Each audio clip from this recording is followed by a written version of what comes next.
All right, we're going to get started, everybody. Welcome to our session, and it is great to be here. My name is Mikel Chertudi.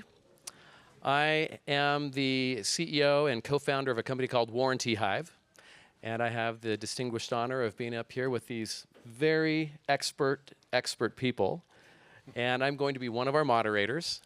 And so welcome to our session. And I'm Taz Murray. I'm the other moderator. This is the dream team of retail, by the way, so it's my honor to be able to moderate and ask questions and really get some great information from you all today. So thanks for coming.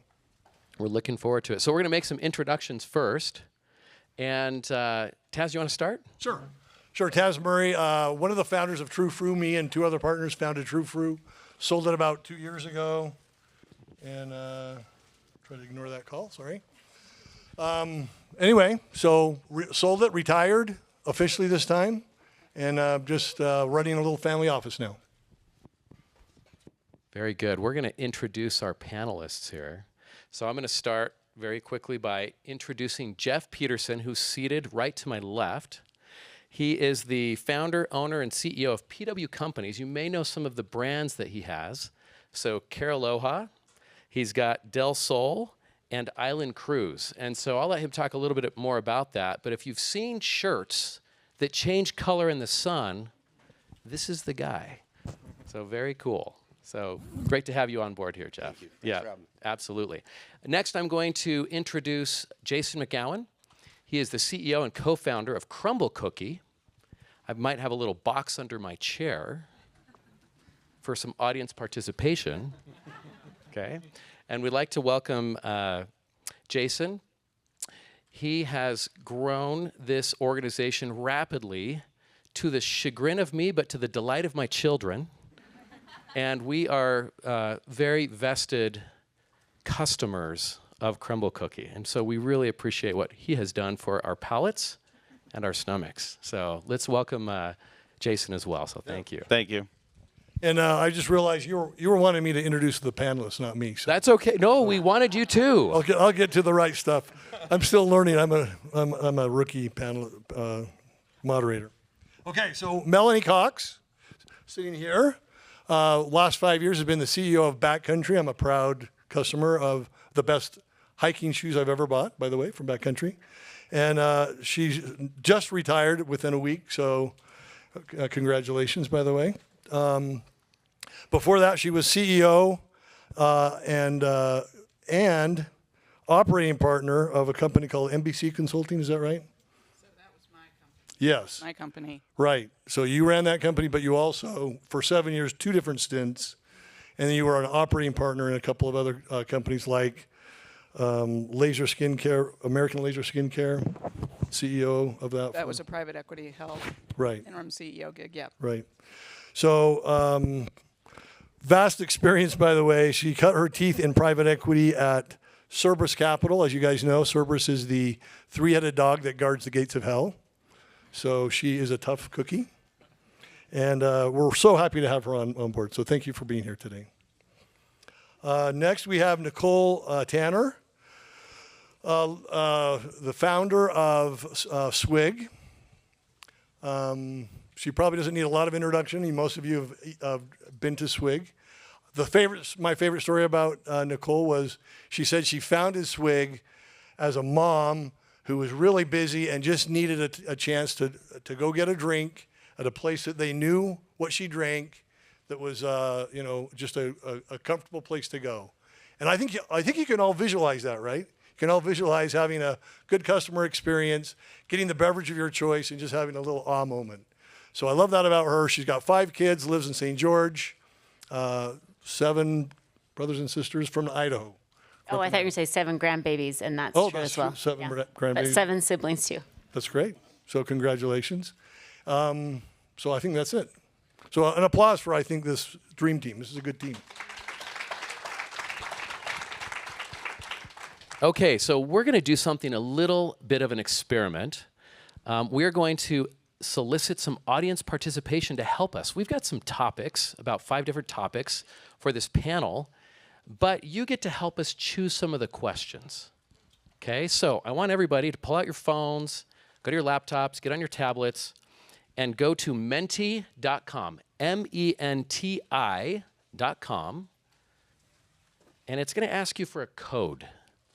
And I'm going to tell you that code here in just a moment. So menti.com. All right, so do you guys see the code where it's asking for that? All right, the code is 4604-8391. I'll say that again. 4604-8391. I'll say it one last time. 4604-8391. All right, so there's going to be a first question there. It's appropriate for one of our people up here. What's the best way to eat chocolate? I got an idea of that answer to that question. In a Crumbl cookie, I'll tell you that. It better be with fruit. It better be with fruit. Yeah, that's right. All right, I see the responses coming in here. So you can just vote on those. You just click it, and then we'll go on to the next question. So definitely chocolate strawberry. So I think, Taz, there's some fans out here. Sorry. But also there's some answers that say chocolate goes best with frozen fruit. And I have had one of Jason's Crumbl cookie chocolate cakes too. So I think there's some competition going in up here. All right, we're going to go into our next question, okay? I'm going to come stand by you so I can see the results. There you go. Here we are. Okay, so we're going to talk about some brand building. We're going to talk about brand identity. So before we jump into this one, I'm going to start with Taz's question right here. It's on brand identity. So take a look at that. Maybe just update your screens there. There are 4 questions. You help us choose which questions we want to lead off with. Ooh, okay, we've got some answers coming in here. While you're choosing, we're going to do a quick 15-second brand identity statement from each one of you, right? So you guys all have brands. You all stand for something. What do you want people to think when they think of Crumbl, Jason? At Crumbl, we bring friends and family together over the best desserts in the world. Ooh. Awesome. It's great. Nicole?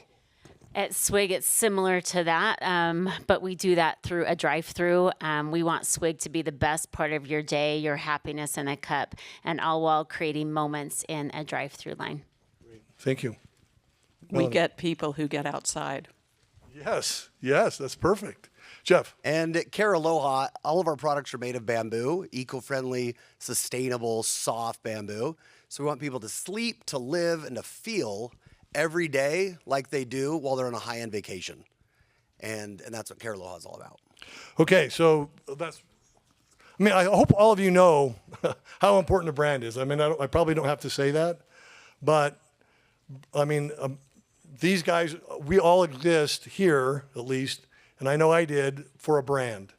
So glad these guys can articulate what the brand stands for, what it means, and the importance of it. So we're going to go, we got kind of a tie. So we're going to start with, I think the topic of this thing is how do you cross over between Gen X, Gen Y, millennials?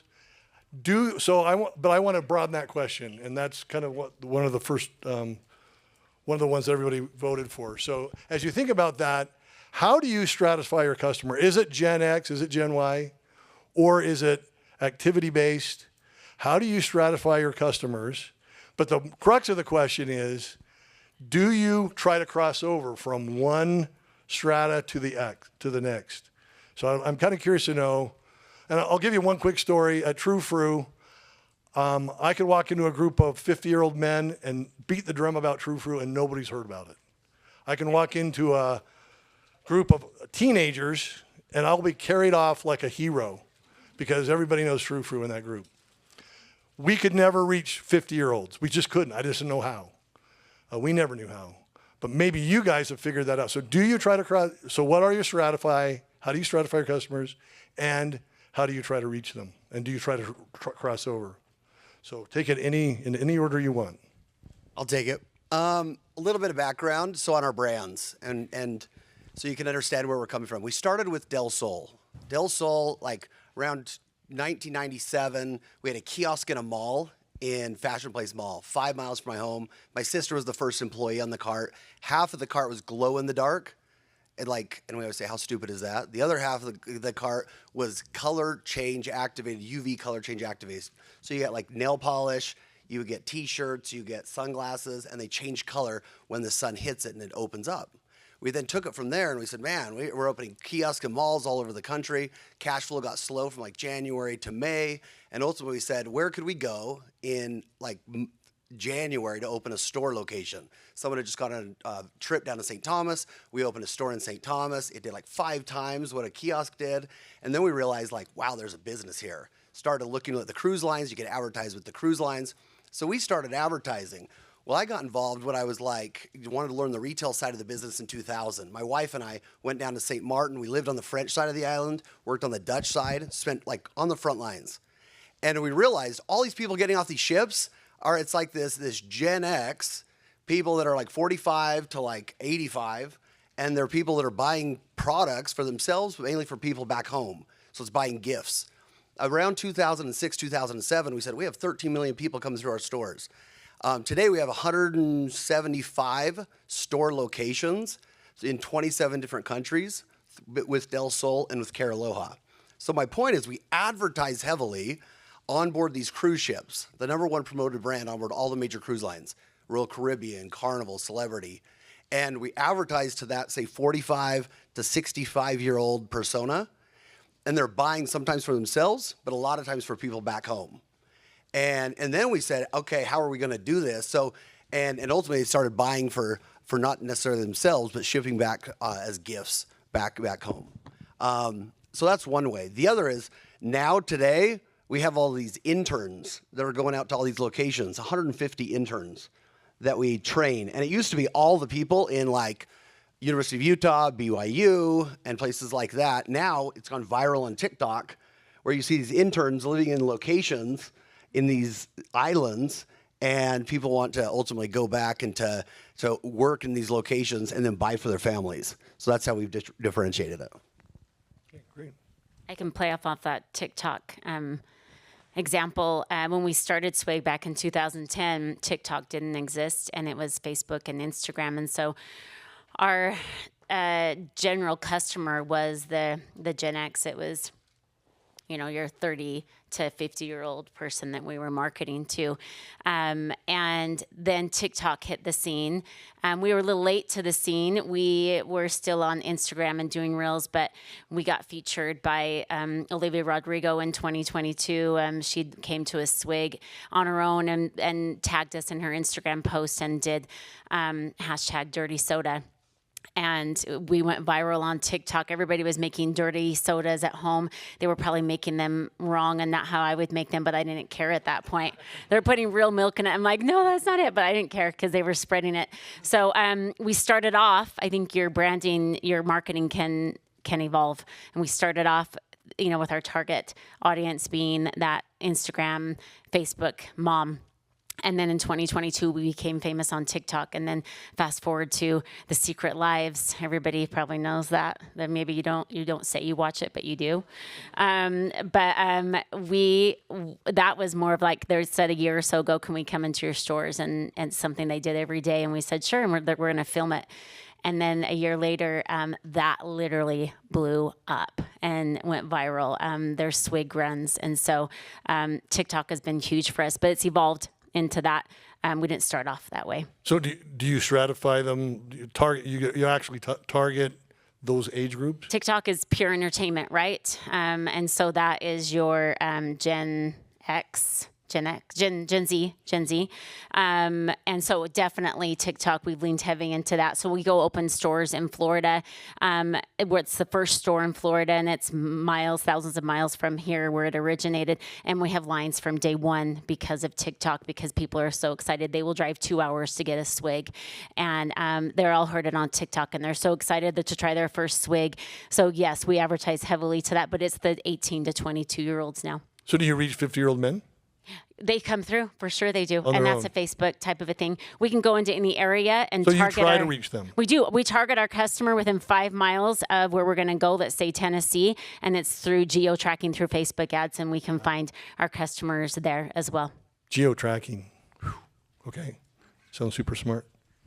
Bill? It's not me. All right, so we probably have a little bit of a different approach, and that is we know who our core customers are, but we really speak to customers who share a love for the outdoors, and that can be, at any stage of life. Through my career in retail, and it has been long, I have found that there's always an echo band to your core customer, and sometimes those echo bands, reach many stages in life.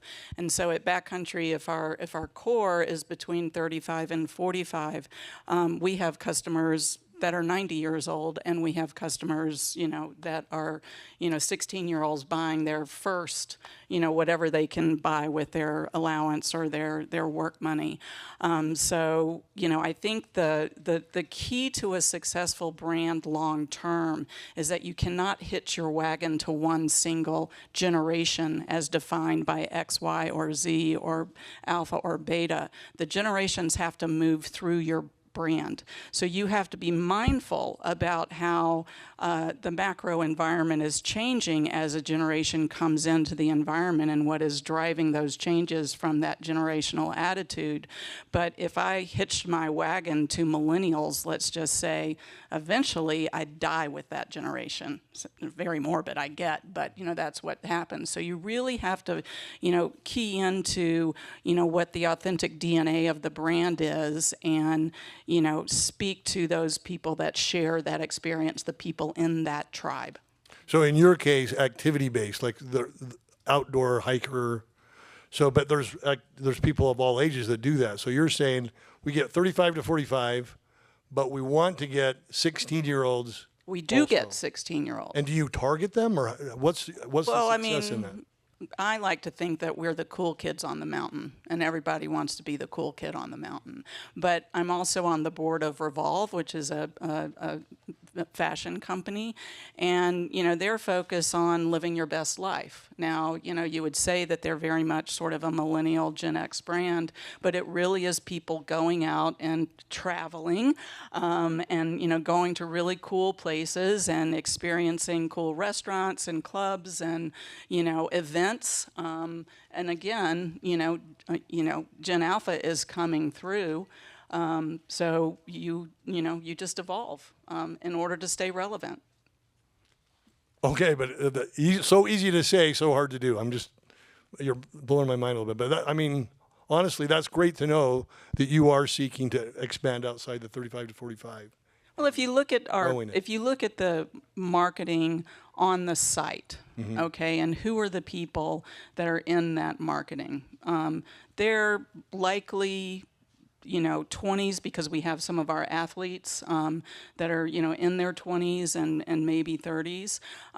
But you will also see someone in their 50s who's just a badass on the hill, right? And so, excuse my French. But anyway, we're not going to feature a 16-year-old in our advertising, because that's not really, the core of what's driving the revenue.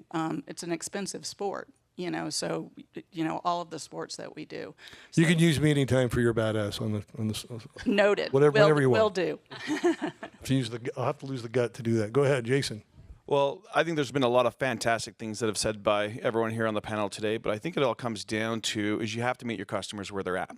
Whether it's a cruise ship, that's where the customers are for the type of shirts that he's doing, or what platform you're on, that's really, really important. So at Crumbl, our marketing is different and tailored depending on the platform and the medium that we're doing. So we're living a digital world, so everything can be customized and unique to where it is. So what works on TikTok doesn't necessarily work what's on Facebook. And I think traditionally what a lot of mistakes people make is they say, here's our brand, here's our identity, and they put it on every platform exactly the same and say, enjoy that. That's who we are, that's our identity.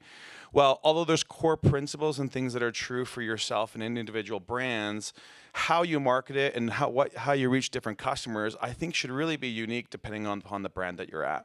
So like one example is we went to TikTok early on, and we noticed that a lot of our customers were doing Crumbl reviews. And so they were saying some good reviews and they were saying some bad reviews. Well, the marketing department wouldn't really tell me to say, well, maybe we should highlight some of the bad reviews. And they'd be like, wait, what? That's a bad idea. I'm like, no, hear me out, okay? we want people to be authentic and real, and that's how they want to be on TikTok. So I got on there and I do a review about how all the cookies that I love and then the one I didn't love, and it just was, everyone starts talking about it, and it created that authenticity. Well, fast forward to today, we had over 6 billion views last year just on people reviewing Crumbl that had nothing to do with advertising or anything. So it's free earned media. But we're meeting where they are, we're highlighting what they're doing. So a lot of times, don't sit in a room, strategize on all the things you should do, put it on the platforms and see them react. Find out what they're doing. They're going to do things that are unique to your brand. So I think that's really meeting them where they are, finding out where your target customer and beachheads of where you're trying to go, but then trying to customize your content to still stay true to who you are. But remember, they're a specific way. So I think that's kind of how we try to think of it, is we think, every platform's different, every platform's unique. And by the way, they evolve and change. TikTok was all about dancing when we first got started, right? We're not dancing with cookies like when we started. So it changes and evolves, and the customer base evolves, and you start getting, moms on TikTok, and they're all gonna go find somewhere else to go, right? Because other people are on there. And so you have to constantly changing and evolving your content strategy. That's at least what works for us. So authentic works. Does it work on every age group? Does it work across, like guys my age, do they want to hear about bad reviews, or is it pretty authentic? Authentic is one of those things that just works at every age. I mean, I don't know you super well, but you probably don't care about any of that stuff. You just care about the taste of the cookies. That's right. Exactly. So I talk to you a little bit different than I talk to a teenager, right? So you're all about taste, and you want to be a good dad and to your kids, and so how we communicate with you and what you value, for you, it's about getting those cookies for your daughters or your sons, right? And you do change the messaging but being authentic is important, but not. So anyway, but there are different threads that you can. Yeah, I mean, authenticity is just being real and who you are as a brand, but how you communicate to different people needs to be tailored. We live in a digital world. If I went and told you and showed you a video about us dancing, with our cookies, you're gonna be like, "What the crap is that? I'm never going there," right? So you, it's like, "Hey, here, make your daughter's day. How are you gonna feel?" Yeah, lots better. Yeah, exactly. We Point had proven. a customer who did a dance while she was tying a climbing knot, and it was one of the most viral videos that went out there. So, it does take all forms, and I totally to go agree. dance. I mean, Instagram is a very polished channel, whereas, TikTok is, much more like authentic. 100% agree. Like, photography is huge on Instagram. Yep. So like our photography and our photos on Instagram, how it's tailored is tweaked and specific, but it's very more raw on TikTok. So those are the kind of, but I think it's all about opportunity. I mean, you saw opportunity too as well when, Olivia Rodrigo, did something, or so capturing that opportunity when it comes, the Kardashians started eating our cookies. Like, well, we're going to talk about that, right? So we did a partnership with them, and, was massive for the brand, so I think tailoring the content, and when those opportunities come, you strike fast. Yeah, lean in and don't. I think a lot of founders and entrepreneurs can think, well, we're just going to stick to what we've been doing, because if it's not broken, don't fix it. But then you can get in your own way of growth. So you need to be nimble. You need to be willing to pivot, and don't be stuck on just one idea, and stay true to what built you, your brand, but then be willing to be versatile and change, and know your audience. And that can change. That will change. It will change along the way, and it should. And that's exciting. They all have decay in them, right? Like, eventually over time, the strategies and ideas that you do just decay over time. Like, you guys probably know your ROAS on Instagram and Facebook are garbage, right? And you get on a panel like this, and everyone's like, Facebook and Instagram, this is how you target. And you're like, okay, sounds good. I'm going to go home and I'm going to start targeting. You're like, what the crap? None of this is working, right? Because those are the old ideas. And so in addition to that, I would say, hey, what are the next ideas? So when you come to something like this, and for me, at least for me, I'm like, what is the next idea? But the core principle is the same as, where's your customers at? How do you find them? And then how do you turn those levers and do something unique and different? Let's talk a little bit about the DNA. That's been mentioned up here. Go to your phones, your tablets again, menti.com, menti.com, code 4604-8391, 4604-8391. We're going to be talking about brand DNA next. And so just as we're having those responses come in, how would you define your brand and the essence of your brand? So let's start. Let's go right I'll here. do it. Expert, authentic, approachable, stylish, and fun. Wow, that was succinct. Yeah. What else? How else would we define our brands? I'll give a little background. So I went to school at BYU, Hawaii, played basketball there, was going to school. We'd finish school we'd start at 7 a.m., finish at 11. We'd go to the beach till 2, had basketball till 6, and then we'd study at night. And we'd go like to the Turtle Bay Hilton up there on the North Shore. And it was the greatest time of our lives. And we went on the beach one time, and I saw this family. And we're there like a year, right? And so we have all this time. We have our boards. We have all our stuff. And I saw this family like savoring their 5 days. One travel day on the front end, one travel day on the back end, and savoring these 5 days. And at that point, I realized, like, how can you sleep, live, feel every day like you do while you're on vacation? And so when you buy one of our products, say, later in life, I always had that running in the back of my mind, is how can we get them to feel like they did on that beach in the North Shore in Waimea in their Manhattan apartment? And so when we started our second brand, Care Aloha, where everything's made of bamboo, mattresses, bedding, top of bed, our icon is that pineapple that you've seen if you've been to one of our locations throughout the Caribbean or Hawaii, Alaska, Mexico. And people, when you see someone get like a tattoo of the icon and it means something that much to them, or like Harley Davidson or Disneyland, like Disneyland, it's like you think of it like a service by the government for the wellness and mental health of the world, right? But it's a company. And so you're like, people don't have to buy from you. We just finished one of our intern trainings, sending 50 interns out to these locations in Hawaii and in the Caribbean. And they go out, and from there, it's like a 6-month interview, and then we pick our managers out of that group to go manage the stores. And out of that group, become regional sales directors. And 60% of our corporate office is full of these interns that have gone out to these locations. But the point is, they got so hooked on the brand when they went through, realizing one of our, say, bamboo t-shirts, right, really soft, sustainable. They realized that when they were feeling that, when they were going through our training, sustainability, they got so hooked on it, they were saying, I want to be part of this forever. And I think this is the part of it. We always say, someone doesn't need a shirt because they have no shirt. They go in because of how it makes them feel. And so when they see, say, the pineapple icon, or they see like Swig. I mean, I have these Swig stickers they give me, and with this like little sticker thing on the inside, like in my bathroom. You're welcome. Yeah, I love them. But it's how it makes you feel. And it's why you buy. You don't need a certain pair of shoes, or you don't need something. But it's that feeling that you get when you buy it. And you say, like, in Del Sol, we go, don't be alarmed when everything changes color inside. Check us out on delsol.com and have a sunny day. And you pull the cord and go check out the bag. The bag changes the color in the sun, too. They walk out in the street in Cozumel. They about get hit by a car or a motorcycle, but they see it changing. They're like, wow. They feel like they do, and they just got off like a roller coaster.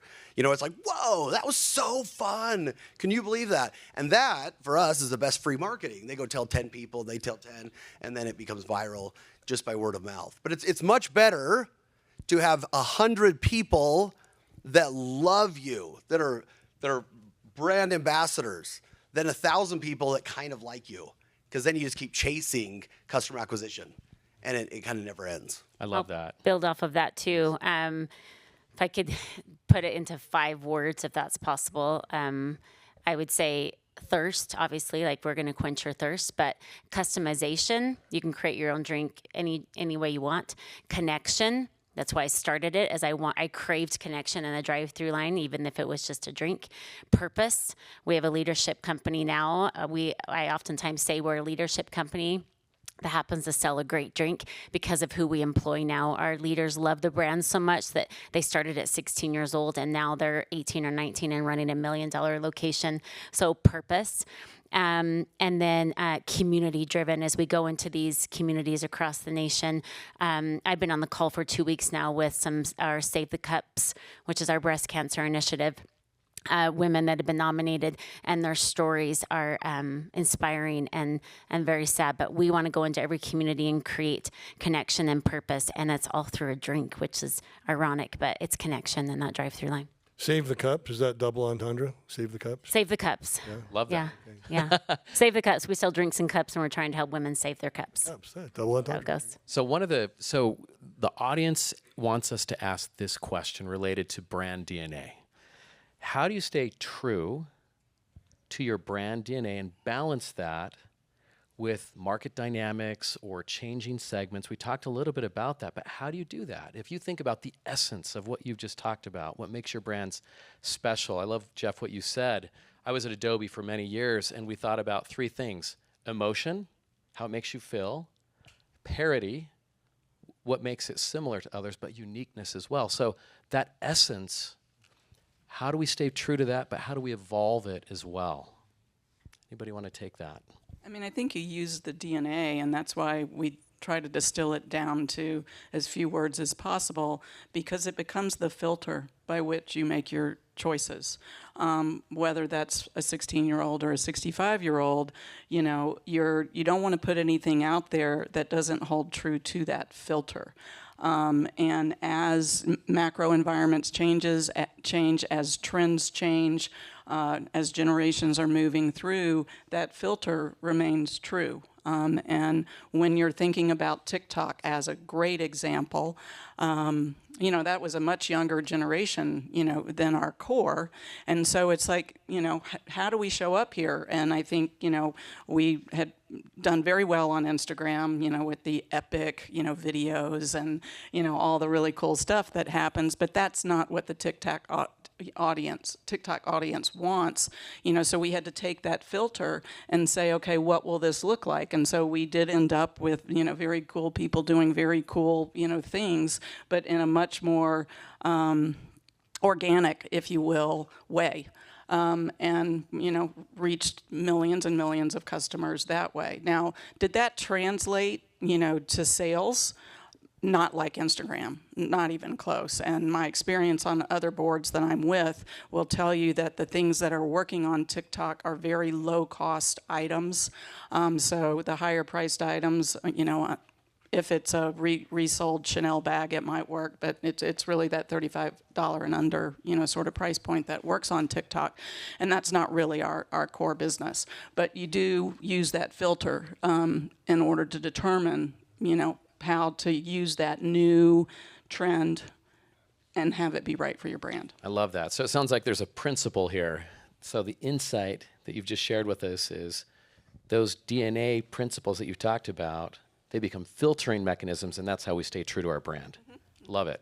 Jason. I love the word DNA because it really means like who you are, right? And it doesn't matter what you say or what marketing messages you have, it's what you do, it's your actions. And so DNA for me is like, it's the core makeup of who you are. And so at Crumbl, it's about bringing friends and family together. And there's a few things that we feel like we've tried to do to keep the DNA of who we are. One thing is during the summer, we tell all of our employees to take Friday off, right? And a lot of people are like, oh, does it make things better? No, it's like you get less work done. You're taking a day off. But it does help with the DNA and the core to who we are. We close down on Sundays in our stores, right? Some people want to worship, but it's more than just that. It's also we want people to take a break and spend time with their friends and families. And so there's a lot of financial pressures and other outside pressures that, you know, want to change those things about you. And so I think it's less about what you say. So when you think about DNA, when you're making decisions, think a lot about what you do. And I think if you keep the things that you do core to who you are, then I think it's a lot harder to stray away. Love that. Thanks, Jason. Jeff? So a comment there. I think everybody here, if you're spending the time to come down to the Edison House, to listen to the panels, you're wanting to be an entrepreneur or to entrepreneur within a business maybe you're already in or run or own. And I'll give you a quick example to kind of highlight something of like really understanding what you're all about, having passion behind the brand.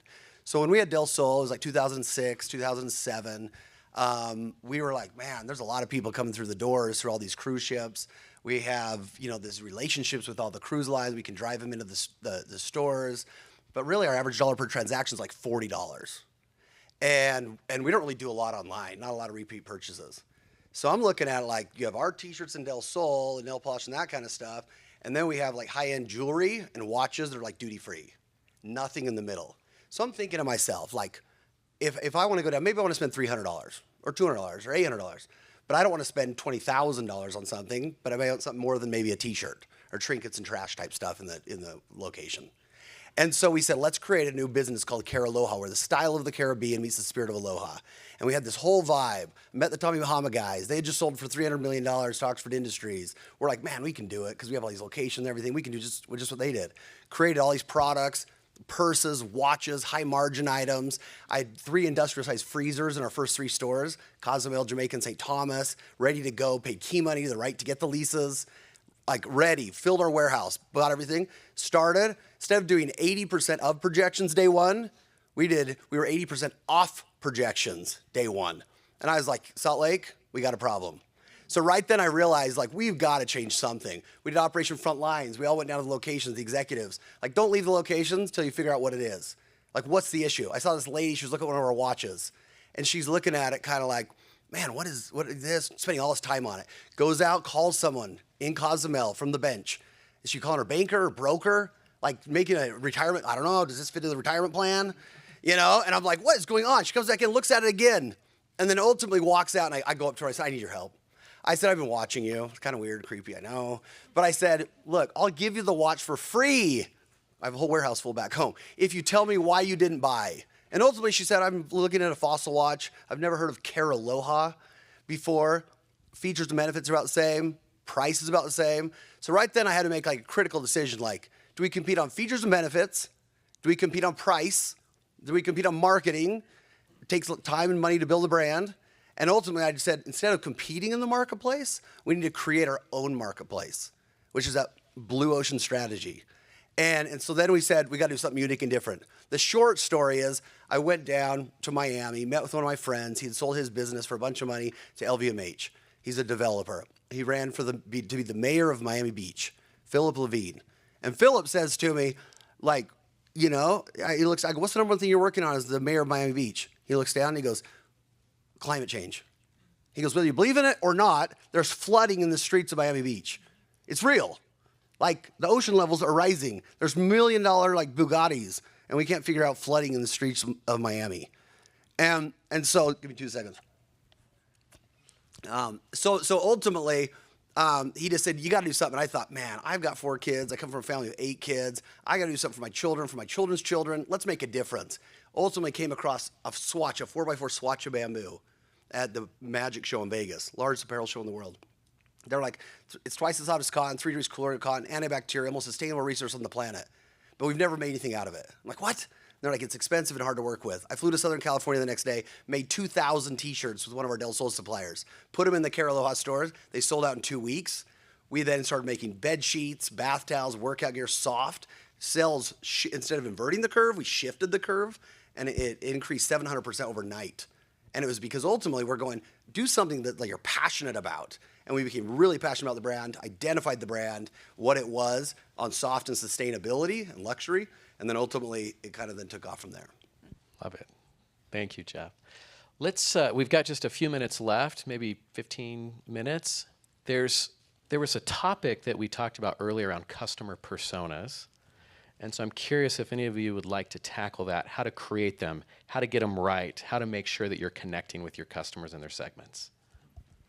I mean, I don't think you create them. I think you really, Jeff, you just talked about this. I mean, you have to know your customer, and you have to know, what that customer is about. And you need to, try to memorialize that so that everybody in the company, Backcountry has thousands of employees. When it's a smaller company, it's far easier to do.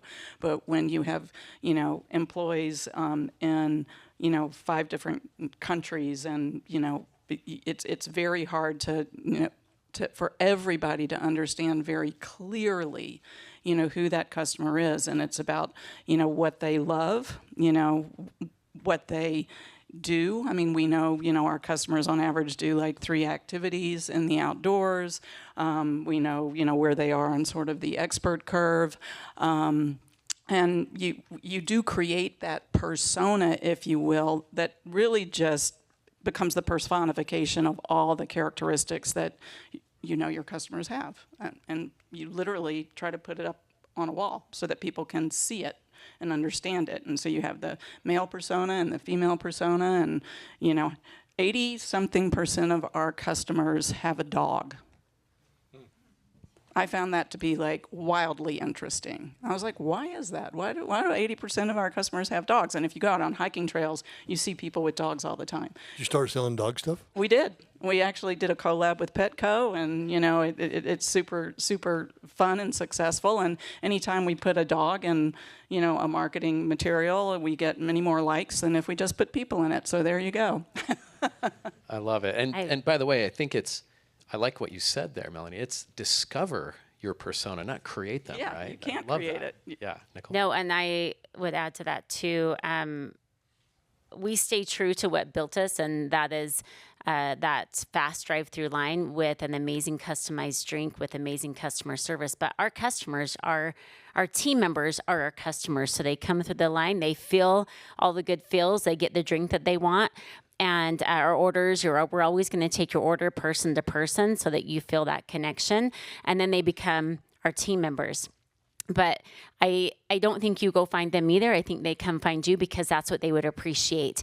I created Swig because I knew there were other people out there like me that wanted those three things I just talked about in a drive-through line. So they will come find you because of what you have created, because you're passionate about it. Oftentimes you're going to see me working the line as well because I'm passionate about our customers and our team. I will stay true to that. We just opened our first franchise in Vegas last week, and I was out there working the line. They wouldn't give me the iPad. I'm like, give me that iPad. I'm going to go take orders. But your customers will come find you if you are true to what built you. Don't try to change that from your core, your DNA.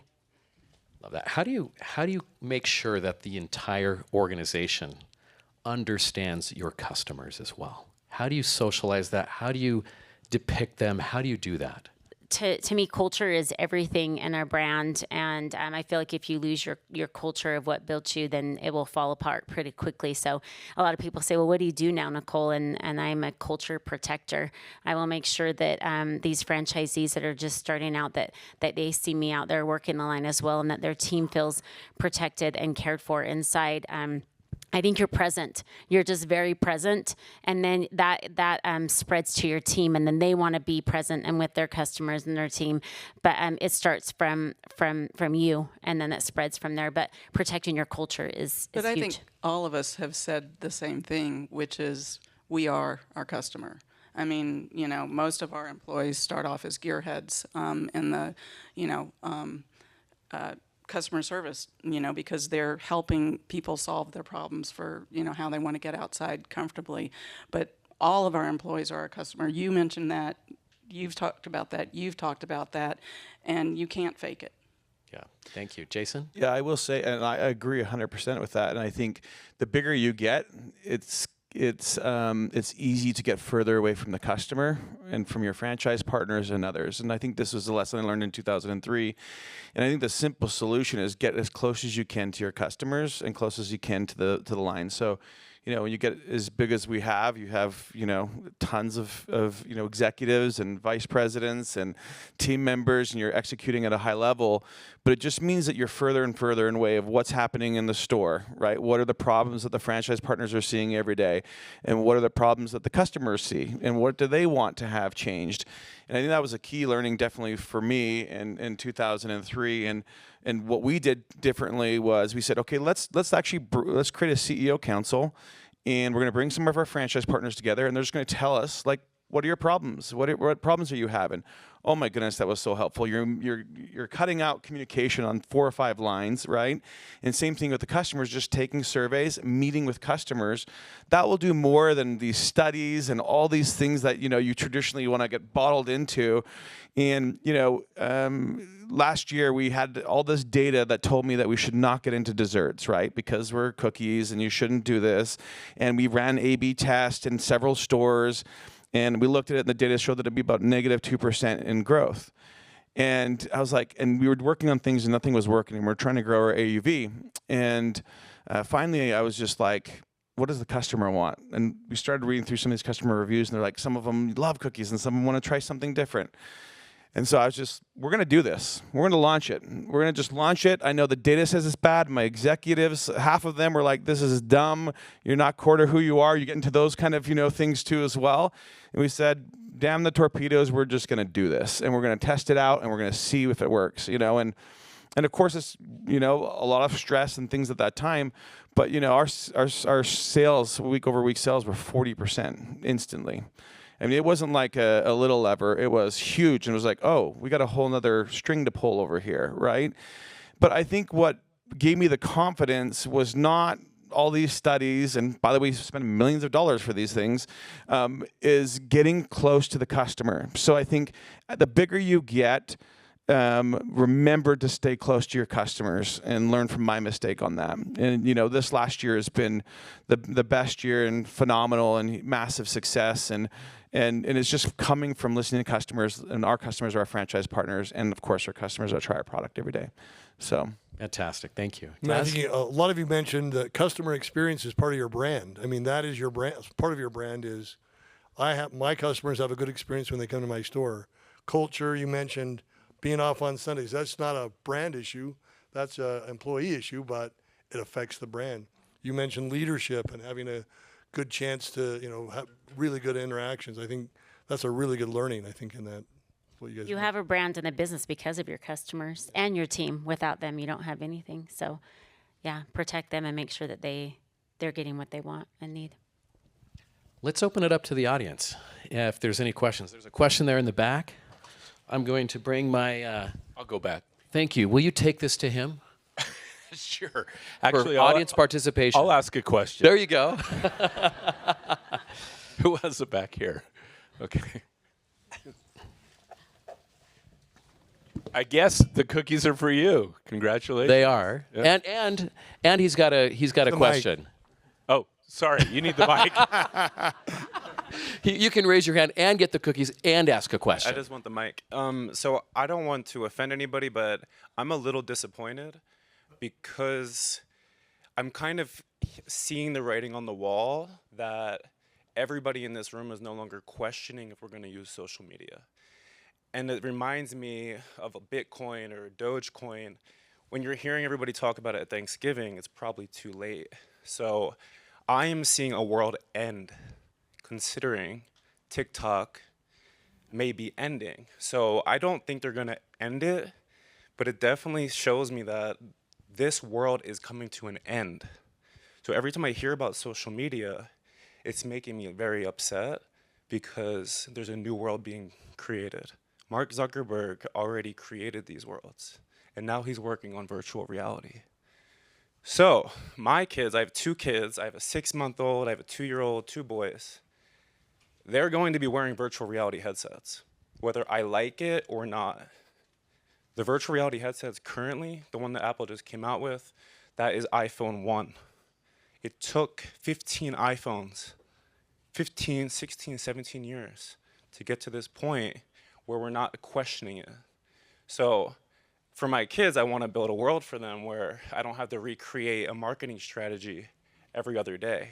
Do you have a question? Yes.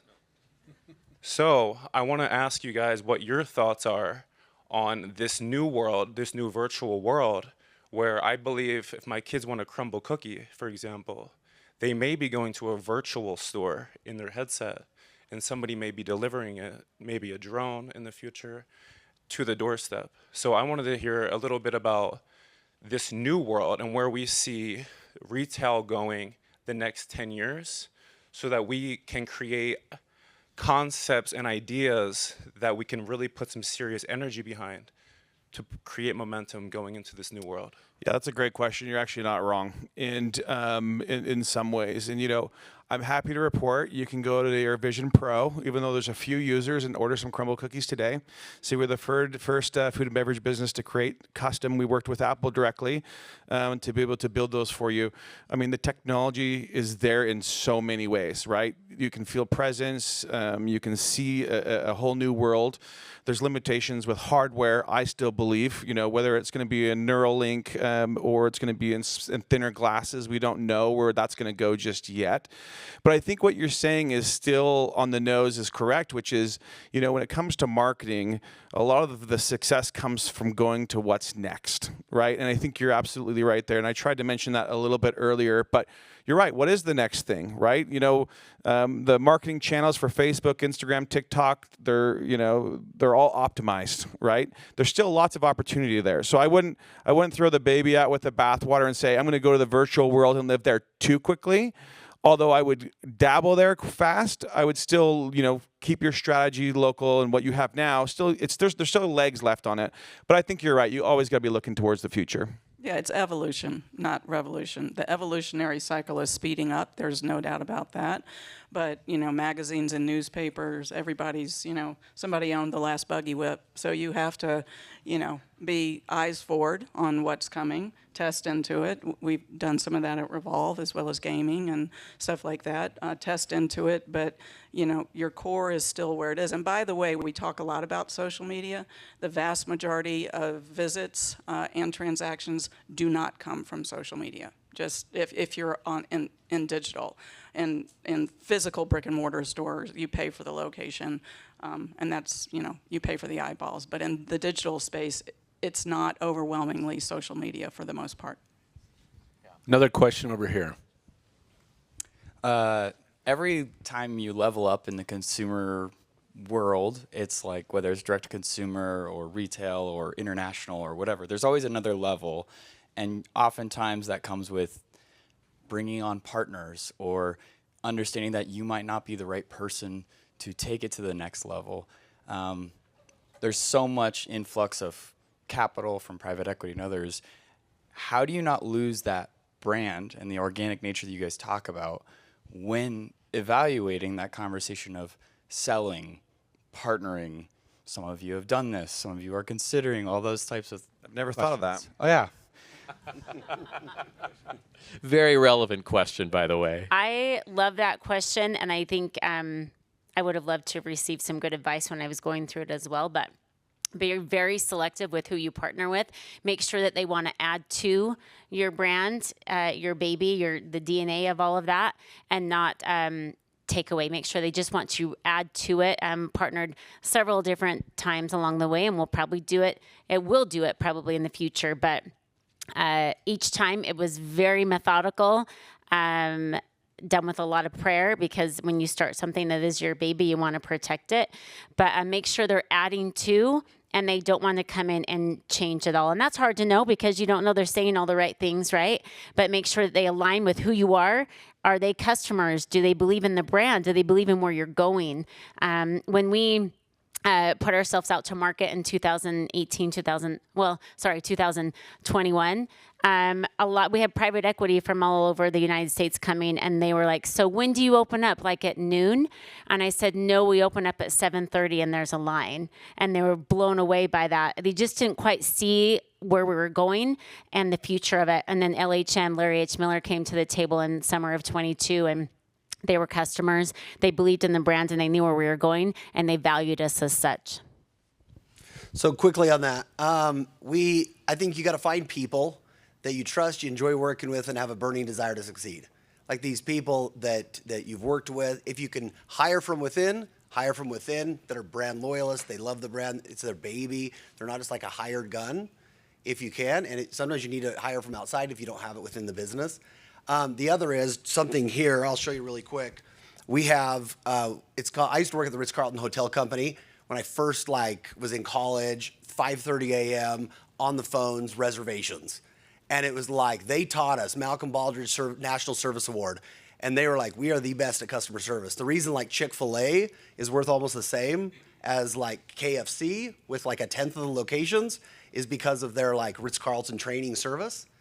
And so we took Ritz-Carlton's, we took Disney's and some others and created our own standards card where we have everyone in the company memorize the card, try to recite it back, we give out things for them, and so that they ultimately can in a meeting say, smile, you're on stage, your attitude is contagious, always endeavor to radiate the Del Sol, in this case, attitude, all eyes are on you. And they have all trainings behind it to keep that brand integrity in the business, for a long time to come.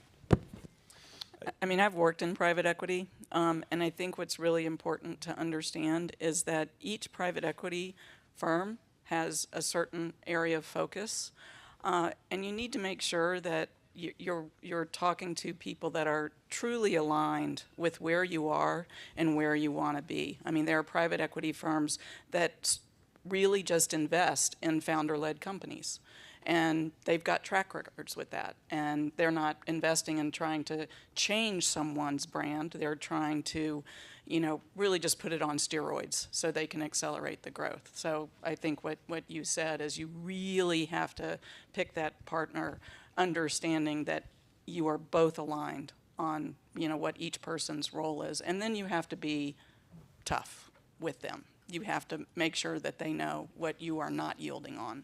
And that's allowed. Thank you. Jason?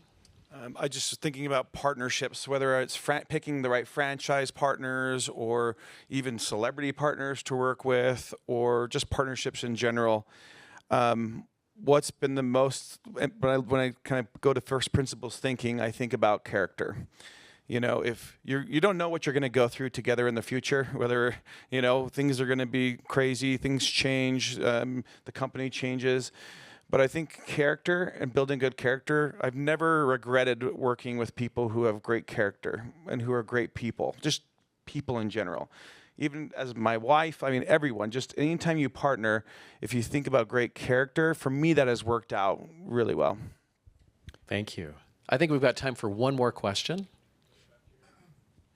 Buddy back there. Jason, I was wondering if you have any official announcements to make today. No official announcements today. Okay. There's a question right here. Okay. So each of you guys have very defined categories of business that you're in, and you have competitors that are along the way as well.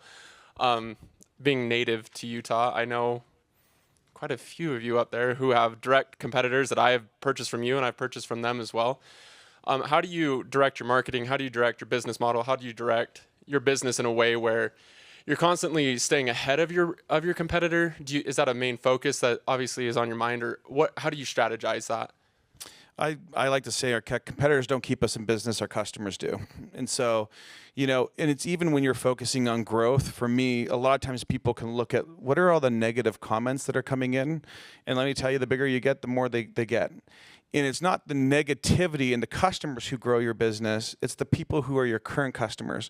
What are you doing to those? What are the makeup of those customers that come back again and again and again?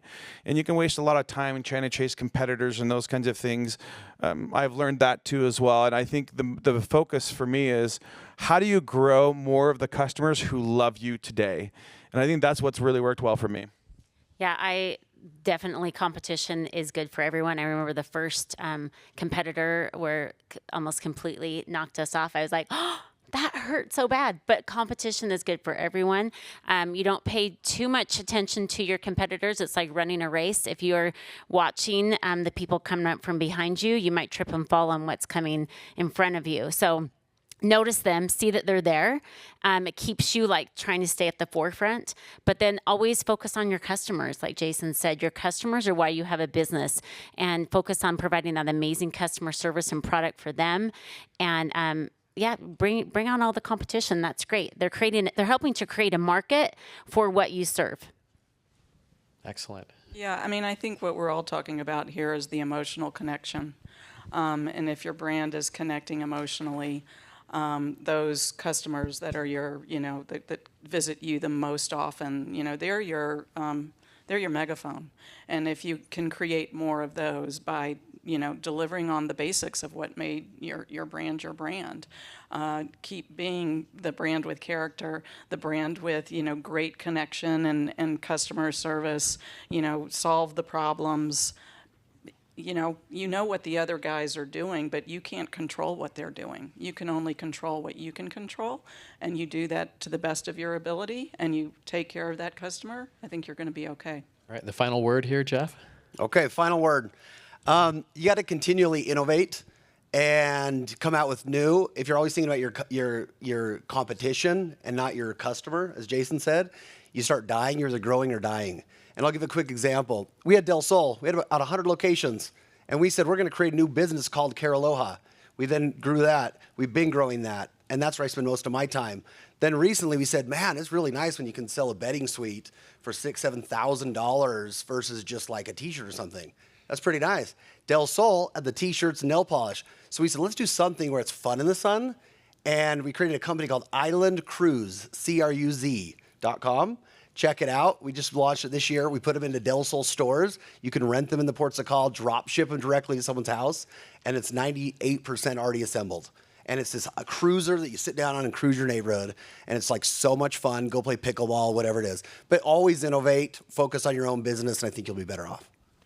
So I think just if we could end with one bit of advice from each one of you. 3 of you started a brand from scratch, from nowhere. 1 of you took a brand and moved it to the next level. For people in the audience who are thinking about doing that, what bit of advice would you give them to urge them to do it or not to do it?